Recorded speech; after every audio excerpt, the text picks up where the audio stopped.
Windsor, England. Reuters. Prince Harry and his actress bride Meghan Markle married on Saturday in a dazzling ceremony that blended ancient English ritual with African-American culture, infusing the 1,000-year-old British monarchy with a blast of modernity. In a medieval chapel at Windsor Castle that 39 English kings and queens have called home since 1066, Harry and Meghan exchanged vows watched up close by royals and celebrities, and from afar by a global TV audience of many millions. Wearing a veil, diamond tiara and a sleek dress with a long train, the American actress was accompanied up the aisle of St. George's Chapel by Harry's father, Prince Charles, before she and Harry exchanged vows and were proclaimed husband and wife. The couple kissed on the steps of the 15th-century chapel, before delighting the sea of well-wishers, some of whom had camped for days to witness the spectacular show of British pomp and pageantry, by touring Windsor in a horse-drawn carriage. The union of Harry, 33, a former royal wild child and sixth in line to the British throne, and 36-year-old Meghan, a divorcee whose mother is African-American and father is white, was like no other the royal family has seen before. "We can break the barriers down, it can be done," said 40-year-old Black Briton Yvonne Emanuel, one of the 100,000-strong crowd that thronged Windsor streets. The ceremony was typical of royal weddings in many ways. The service was conducted by the Dean of Windsor, while Justin Welby, the Archbishop of Canterbury, declared the couple man and wife beneath the banners of the Knights of the Order of the Garter, the world's oldest chivalric group dating back to 1348. The newlyweds will also be officially known as the Duke and Duchess of Sussex after Queen Elizabeth bestowed those titles on them. But throughout the wedding, there were significant breaks with tradition, in particular when U.S.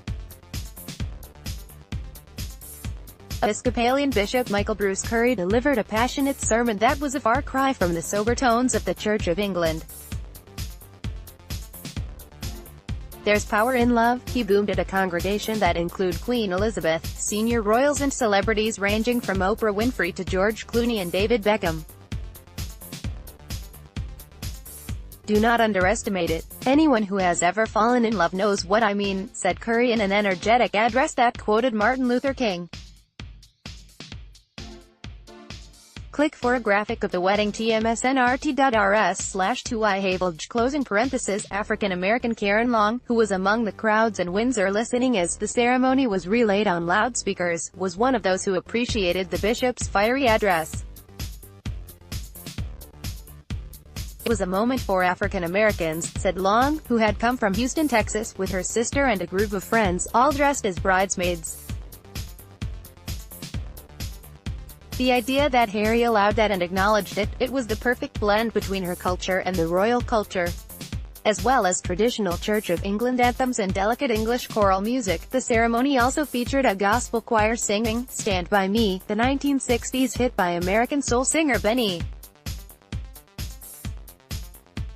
King. Meghan's mother, Doria Ragland, 61, accompanied her daughter to the chapel in a vintage Rolls-Royce and shed tears of emotion at several points during the ceremony. Meghan entered the chapel unescorted, offering TV viewers and the congregation a first good look at her hotly anticipated wedding dress, which was created by British designer Claire Waite-Keller of the French fashion house Givenchy. Harry, looking nervous, appeared to say, "Thanks Pa," to his father, and "You look amazing," to his beaming bride. In further breaks with tradition, Markle, 36, did not vow to obey her husband, while Harry, who is 3 years her junior, wore a wedding ring, unlike other senior male royals such as his older brother Prince William. Before becoming engaged to Harry, Meghan, who starred in TV legal drama Suits, had spoken out on a number of feminist causes. Symbol or irrelevance. The world's media have been gripped by the occasion, and television channels beamed the ceremony across the world. To some Britons, the marriage of a senior member of the royal family to the daughter of an African-American mother and white father embodied a modern Britain where race or background are no bar to even the most elite and traditional of institutions. others, it was an irrelevance or a mild distraction from the schism of Brexit, which has deeply divided the United Kingdom. Polls suggested that most Britons would not bother tuning in. But in the narrow streets of Windsor, 30 miles 20 kilometers west of London, the enthusiasm from the vast crowds waving British flags and cheering was overwhelming, while thousands more celebrated at street parties held across the country. L5N1SQOGQ, air traffic controllers for nearby Heathrow Airport, one of the world's busiest, even closed the airspace over the town for the 15 minutes before the ceremony to avoid marring proceedings with the roar of low-flying aircraft. Prince Harry and Meghan Markle kiss on the steps of St. George's Chapel in Windsor Castle after their wedding. Saturday, May 19, 2018. Ben Berkel, pool via Reuters. Among the raft of celebrity guests were James Corden, British host of the American TV chat show, The Late Late Show, tennis ace Serena Williams, British actor Idris Elba, along with two of Harry's ex-girlfriends and the siblings of Harry's late mother, Princess Diana. Her sister, Lady Jane Fellows, delivered the reading, and the chapel itself was garlanded with white roses, the favorite flowers of Diana, who died in a car crash in Paris in 1997. Elton John, who sang at Diana's funeral, performed at Harry and Meghan's wedding reception, held in the castle's St. George's Hall.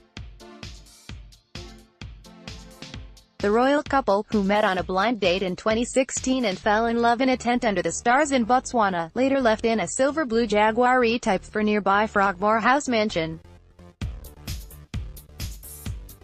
Meghan, who was wearing a long white dress designed by Stella McCartney, was, in another break with tradition, to make a speech at the newlyweds' evening event, to which about 200 guests were invited.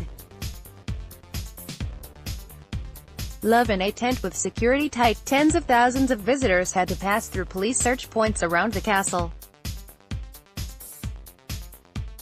Click for a graphic of the wedding. tmsnrt.rs/2ihavelge closing parenthesis. Markle's own father, Thomas Markle, 73, a former lighting director for TV soaps and sitcoms, pulled out of the ceremony this week, telling the U.S. celebrity website TMZ he had had heart surgery on Wednesday. Confusion over his attendance marred the build-up to the wedding, which had been choreographed for months by royal aides, and his name was still present in the order of service. After watching the ceremony from California, he told TMZ it had been emotional and joyful. "My baby looks beautiful and she looks very happy. I wish I were there and I wish them all my love and all happiness." Harry and Meghan will not immediately leave for a honeymoon and will carry out their first official engagement as husband and wife next week. The British remain broadly supportive of the monarchy, albeit with a sense of mild irony about the pomp and pageantry that accompanies it, though most have deep respect for Queen Elizabeth after her 66 years of service as head of state. Slideshow, 16 images. Despite being unlikely to ever ascend to the throne as he is behind his father, brother, two nephews and niece in the line of succession, Harry has been at the forefront of efforts to modernize the monarchy in recent years, rejecting the uptight royal image to talk openly about his innermost feelings. Additional reporting by Estelle Sherbin, Emma Rumney, Andrew McCaskill, Marie-Louise Gamuccian and Costas Pitas, writing by Guy Falconbridge, Michael Holden and Estelle Sherbin, editing by Kevin Liffey and John Boyle or Standards. The Thomson Reuters Trust Principles.